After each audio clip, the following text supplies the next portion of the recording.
give reverence to any other created thing, but he's saying give reverence to the wombs. So who is the womb? Women. Okay, our Prophet Sallallahu Alaihi Wasallam, in his final message, what was the major statement that he made?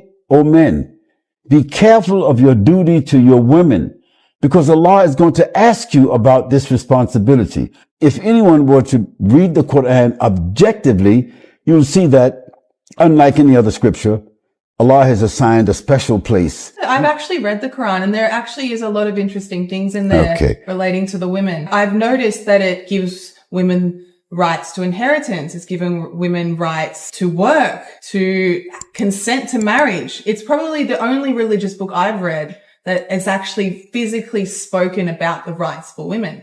But it says in the Quran that women are only eligible for half the inheritance of men. Well, you have to really look beyond the perception, Lily.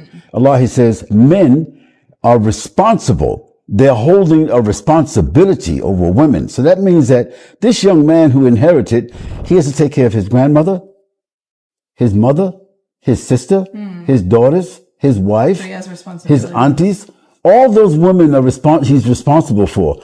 But his sister who gets half, she has no responsibility. You see? So she gets to keep all her inheritance. And if she gets married, her husband has to take care of her. Really? So if you look at it, women hold wealth longer and over a more compounded way than men. That's so logical why God would say that. And if anything, the women actually get a better deal than the men. No responsibility. And they get to inherit it. Exactly. That makes a lot of sense. It's amazing how easy something can be mistranslated if you don't understand the context behind a verse. Another thing that's obviously so controversial these days is men allowed 4 wives. How can we understand the logic and the wisdom behind this?